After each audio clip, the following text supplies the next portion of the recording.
55 lakh share holders, जी हाँ 55 lakh share holders, फिर भी लगातार 8 महीने से इस कंपनी का शेयर प्राइस क्यों गिर रहा है? राइट, मैं बात कर रहा हूँ IRFC, Indian railway financial corporation की, कि IRFC जो कि बहुत जोर शोर से ऊपर चला गया था, अब ऐसा क्या हो गया है कि इसके शेयर प्राइस लगातार 8 महीने से गिरते जा रहे हैं। 55 लाख शेयर होल्डर्स होने के बावजूद भी ये कंपनी में ऐसा क्या हो रहा है, हम सब कुछ डिस्कस करेंगे, बिजनेस मॉडल डिस्कस करेंगे, इसकी अभी इसकी वैल्यूएशंस क्या हो सकती है उसके बारे में डिस्कस करेंगे, हम सब कुछ डिस्कस करेंगे इसके पास्ट डेटा के बिहाफ पे, राइट। तो चलिए अपना वीडियो शुरू करते हैं। फिन एजुकेशन विद संतोष में मैं हूँ संतोष कुमार। देखिए, Indian railway financial corporation IRFC की यदि हम मेन बिजनेस के, इसका जो मेन बिजनेस मॉडल है वो रेलवे के इंफ्रास्ट्रक्चर को फाइनेंस करना है। रेलवे के जो भी इंफ्रास्ट्रक्चर है उनको यह फाइनेंस करता है और उनको रेलवे को लीज पे देता है, उसके बदले रेलवे से वो पैसे चार्ज करता है। सिंपल सी भाषा में आप समझिए इसको।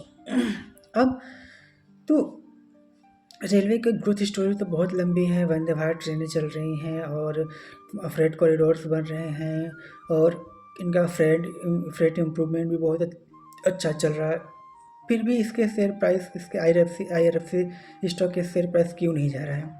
तो देखिए, इसका जो बिजनेस मॉडल है ना, इसका जो ऑपरेटिंग प्रॉफिट मार्जिन है ना, वो तो बहुत ज़्यादा है, ठीक है। इसका ऑपरेटिंग प्रॉफिट मार्जिन देखिएगा तो आप लगभग 90%, 99% का ऑपरेटिंग प्रॉफिट मार्जिन पे वर्क करते हैं, लेकिन इनका जो स्प्रेड है, ठीक है, स्प्रेड है वो लगभग 0.5% का है, तो ये बहुत ही कम है। यदि कोई और लेंडिंग कंपनी देखिए जो कि लोन देती है, जैसे हमारे बैंक्स हो गए, NBFC हो गए, उनका स्प्रेड देखिएगा तो लगभग जनरली 6-7% के आसपास होता है। स्प्रेड क्या होता है? मान लीजिए कि आपने किसी से पैसे 4% पे लिए और उसको किसी को आप 8% पे दे दिए, तो ये जो 4% के बीच का गैप हो गया वो क्या हो गया? स्प्रेड हो गया। आपने किसी से 3% पे लिया और किसी को 5% पे दे दिया, तो दोनों का डिफरेंस 2%, वो स्प्रेड है, वो आपका प्रॉफिट है, ऐसा आप समझिए। तो इनका जो स्प्रेड है ना लगभग 0.5% का है, 0.4 to 0.5% के बीच में इनका स्प्रेड रहता है, तो ये बहुत ही कम स्प्रेड है, राइट। तो अब देखिए 0.5% का स्प्रेड से इनको बिजनेस ऑपरेट करना है, राइट, और वो भी किसको? PSU सेक्टर को। तो PSU सेक्टर्स में आप वैसे भी देखिए तो ग्रोथ क्या होती है, चूँकि जितने भी PSU सेक्टर्स होते हैं उनका ग्रोथ क्या होता है, वो पब्लिक वेलफेयर के लिए वर्क करते हैं, तो वहाँ पे ग्रोथ स्टॉक प्राइसेस में थोड़ी कम हमको देखने को मिलती है, ठीक है। और वैसे भी इसका मार्केट कैप लगभग 1.78, लगभग 2.25 लाख करोड़ का मार्केट कैप है। कंपनी देखिए एकदम स्टेबल कंपनी है, ठीक है। इसका जो रिजर्व्स है वो भी कंटिन्यू बढ़ता जा रहा है और इन्होंने अपनी इक्विटी भी पिछले कुछ सालों से डाइल्यूट नहीं की हुई है, तो कंपनी तो बहुत स्टेबल है, फिर भी इसके प्राइसेस क्यों डाउन होते जा रहे हैं? तो इनका जो उन्होंने अपना, अच्छा पहले इसके थोड़ी वैल्यूएशन की बात कर लेते हैं कि अभी जो प्राइस जो चल रहा है क्या यह सस्टेनेबल प्राइस है? तो देखिए इस कंपनी की जो प्राइसेस है ना वो बहुत ही कम, इसकी बुक वैल्यू यदि आप देखिएगा तो बुक वैल्यू लगभग 40 रुपये के आसपास की आ रही है, ठीक है।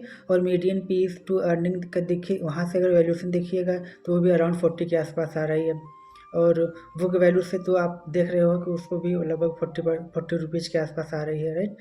तो मतलब अभी जो करंट प्राइस चल रहा है वहाँ से वो प्राइस भी सस्टेनेबल नहीं है। अगर पेक देखिएगा तो पेक से इस IRFC कंपनी को लगभग 20 to 22% की एनुअलाइज्ड ग्रोथ चाहिए, इस जिस लेवल करंट प्राइस पे अभी चल रहा है। आप लोग अभी जाके उसका करंट प्राइस देख लीजिए और नीचे कमेंट करिएगा कि उसका प्राइस क्या चल रहा है, राइट। तो IRFC का जो करंट प्राइस चल रहा है उस लेवल पे IRFC को ग्रो करने, मेंटेन रहने के लिए लोग 20% का ग्रोथ करना पड़ेगा, जो कि नेक्स्ट टू इम्पॉसिबल है, क्योंकि कंपनी ऑलरेडी ग्रोथ कर चुकी है, क्योंकि स्टेबल कंपनी है, अभी अपने मैच्योर फेस में है। तो यहाँ से अब इस कंपनी को प्राइस तभी आगे जाएगा या इसमें तभी रिकवरी पॉसिबल है जब कंपनी का कोई विजन स्ट्रांग हो। और इसका जो हमने कौन सुना है, जो जनवरी 2025 में इन्होंने जारी किया, रिले किया है, उस कॉल में मैनेजमेंट में हमको कोई विजन नज़र नहीं आता है। मैनेजमेंट के पास आगे फर्दर कोई विजन नहीं है, देखिए, कंपनी पहला स्टेज होता है नेसेंट स्टेज, ठीक है, या पायनियर स्टेज बोलते हैं, जहाँ से कंपनी स्टार्ट होती है। उसके बाद किसी कंपनी की साइकिल क्या होती है, किसी कंपनी की साइकिल होती है पायनियर स्टेज, जहाँ से वो स्टार्ट करती है। उसके बाद पूरा ग्रोथ होता है, ग्रोथ साइकिल टाइम आप बोल सकते हो उसको, ठीक है। दूसरा साइकिल तीसरा होता है वो मैच्योरिटी फेज में आती है। जब कंपनी मैच्योरिटी फेज में आती है तो वहाँ से अब उसे फर्दर डिसीजन लेना होता है कि आगे वो अब डिक्लाइनिंग फेज में जाएगी या फिर रीइनोवेशन करके वो ऊपर जाएगी। तो कंपनी ना IRFC अब वो हमें लगता है एज पर माई एनालिसिस के भी मैच्योर फेज में आ चुकी है। अब यहाँ से यदि ये रिनोवेशन नहीं करेंगे तो इनका डिक्लाइन फेज शुरू हो जाएगा। तो आगे इनके स्टॉक के प्राइसेस क्या होंगे वो तो देखने वाली बात होगी, लेकिन अब इन्हें कुछ करना होगा इस प्राइस को ऊपर ले जाने के लिए, कुछ तो एडिशन करना होगा। तो जब मैंने इनका कॉल सुना तो कॉल में मैनेजमेंट में कोई विजन नज़र नहीं आया। मैनेजमेंट ने कहा कि जो हमारा टॉप लाइन ग्रोथ है उसको मेंटेन करना ही हमारा सबसे बड़ा लक्ष्य है, कि अगर हम 40,000 करोड़ का टॉप लाइन दिखा रहे हैं तो ईयर ऑन ईयर एटलीस्ट वो मेंटेन रहे, ठीक है। और वैसे भी इस इन टाइप कंपनियों में उन्होंने भी सही कहा है, इस टाइप की कंपनियों में यदि आप टॉप लाइन मेंटेन करके भी चलते हैं तो भी बहुत बड़ी बात होती है, उसमें ग्रोथ आने की तो बात ही छोड़ दीजिए, ठीक है। तो देखना पड़ेगा कि अब क्या होता है इस टाइप की कंपनियों में, क्योंकि इनमें कुछ अब अच्छा खासा जो दम था वो अब दम निकल चुका है।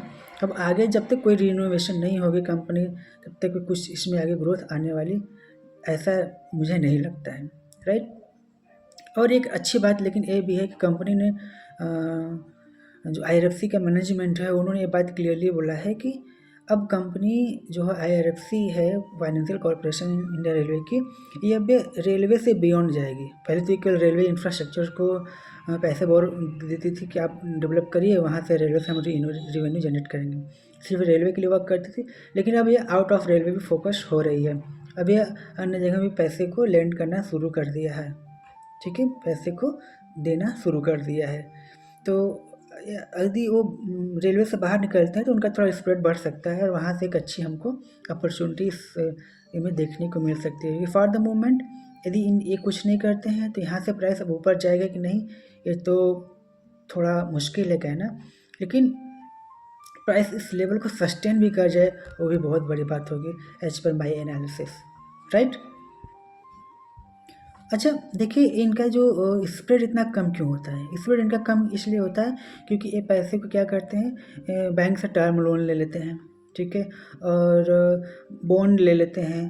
तो जब ये बॉन्ड लेंगे एक तो इनको क्या होता है, थोड़े से कम इंटरेस्ट देना पड़ता है, या ये 0% कूपन पे भी बॉन्ड इशू कर देते हैं, तो वहाँ से इनको कम में मिलता है। और बेसिकली वेलफेयर के लिए वर्क करती है कंपनी, तो PSU है तो वेलफेयर के लिए करेगी।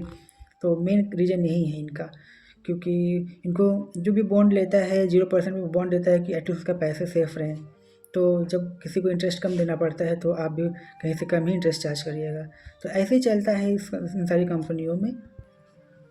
और जो हमारा अभी जो हमारा बजट अभी जस्ट पास हुआ है उसमें भी तो रेल का कहीं कोई भी जिक्र नहीं था, राइट। तो वहाँ हो सकता है कि रेलवे के लिए कोई इन्होंने अलग से पार्शली कुछ अलॉटमेंट दिखाए हों जो कि अभी अनाउंस नहीं हुए हों, लेकिन फॉर द मोमेंट अभी कुछ बड़ा रेलवे के लिए रेलवे का नाम तक नहीं लिया गया था। यदि हम इस बजट की बात करें तो थोड़ा सा और इसमें एक नेगेटिविटी है, इसकी वजह से प्राइस थोड़ा सा और डाउन दिख रहा है, ठीक है। तो इस IRFC के आगे शूट करने के लिए इनको फर्दर इस कंपनी को कुछ रेलवे से हट के करना चाहिए। और यदि वो रेलवे से हट के करता है कि बाहर भी अपनी थोड़ी बिजनेस को स्प्रेड करे और इंक्रीज करे तो कुछ थोड़ा तक इसमें एक ग्रोथ स्टोरी नज़र आएगी। नहीं तो फॉर द मोमेंट तो प्राइस में कोई रिकवरी दिखने की कोई ऐसा बिजनेस मॉडल एनालिसिस है तो कुछ ऐसा दिख नहीं रहा है, इसका फंडामेंटल एनालिसिस से कुछ भी ऐसा नज़र नहीं आ रहा है। वीडियो अच्छी लगी तो लाइक ज़रूर कर दीजिएगा, यहीं तक रखते हैं। और प्लीज़ इसको सब्सक्राइब कर लीजिएगा मेरे चैनल को और अपने दोस्तों के साथ शेयर करिएगा। चलिए यहीं तक रखते हैं, फिर मिलते हैं किसी इंपॉर्टेंट स्टॉक एनालिसिस में। और देखिए हम हर शाम में अपना शेयर मार्केट और निफ्टी की एनालिसिस करते हैं मैक्रो और माइक्रो लेवल पे कि क्या हो रहा है, कि कौन से अंतर्राष्ट्रीय राष्ट्रीय खबरें चल रही हैं जो कि हमारे मार्केट को प्रभावित करती हैं और आज क्या हुआ जिसकी वजह से मार्केट प्रभावित हुआ है। तो सारे लेवल और इंटरनेशनल लेवल पे हम इस पर डिस्कस करते हैं, ठीक है। और यदि आप लोग उसको ज़रूर देखिए और थोड़ा बहुत हेल्प ज़रूर मिलेगा, आपकी ट्रेनिंग यानी ज़रूर थोड़ी बहुत इम्प्रूव होगी उससे, और मार्केट का एक ओवरऑल व्यू पता चलेगा उससे। ठीक है, चलिए यहीं तक रखते हैं, तब तक के लिए थैंक यू।